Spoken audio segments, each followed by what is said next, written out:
concept of flexible pricing was always taboo whenever I, sort of raised it with any of Why the should it be? This is the thing I don't really understand that. What drives people to movies, and there was a research survey done this recently, are predominantly personal recommendations and therefore social marketing, and conversations on social. That seems to be one of the key drivers to get people into theatres again, into cinemas. So dynamic pricing is one obvious one, but also the data that you need and the tracking of that data and the ability to trace the customer and user journey so that you can improve what needs to be improved to inspire people to actually buy the tickets. The concept of the digital foyer, I think, needs to be rethought here. The physical foyer and the digital foyer are two very different things. When you're actually rocking up to the venue, you are discussing and negotiating with your peer group, whoever you go to the cinema with, what you're going to go and see. Now, that doesn't work online, right? And I think that needs a radical rethink in terms of what it's going to take to get an online customer over the line in terms of getting them to buy. What we're seeing is still a illogic in the industry in terms of, well, what does the digital foyer require? And no one's really put that out there. I think there needs to be a study on how people consider films online, how they make their decision-making processes, then how do they move offline, because they still need to organize with friends. What tools do they use? How do they put that event into their mind and then into their digital calendars? Yeah, I completely agree with you. I think, we're still missing a whole part of the journey in the funnel to purchase.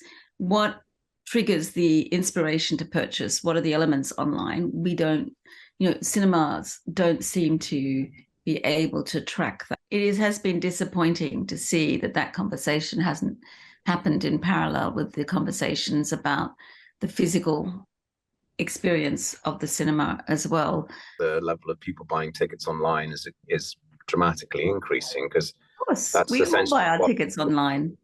Yeah, but it's now becoming the dominant trend. One of the great main things that the cinema industry needs to be focusing on is how do you make ticketing more convenient on a mobile device? We just put in a grant to the European Union to start reconceptualizing the way that people book tickets online, and we found some major inconvenient things around the process of booking, planning, pricing. We know from online, every time you throw an additional click into the equation, you're losing a certain proportion of the audience at every step.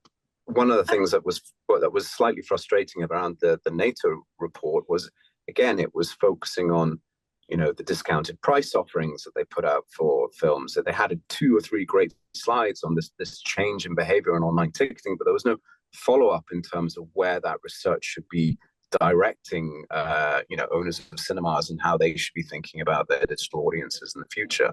Our audiences are becoming younger.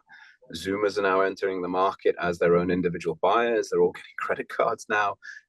How are you going to engage those people? And part of it is the friction in buying, part of it is the pricing, and then there are other aspects that we need to think about in terms of what are they doing around the event that we can possibly include into that as well. But typically the cinemas haven't played a huge role in marketing in quite the same way. That's there's still a concept of awareness marketing. The studios are still wedded to that. So I think the pity would be if there were no learnings from the streaming booms that we've had in the last 3 years in terms of driving audiences and acquiring audiences. All of that will only happen if there is a financial incentive to do so. And at the moment, the fixation seems to be on absolute box office numbers versus people, as you've said. And it seems to be box office numbers benchmarks it's almost like 5 or 10 years ago. It's the wrong focus, isn't it? It's almost like the ticket price is hiding the real problem here. What we not want is more bums on seats at the end of the day.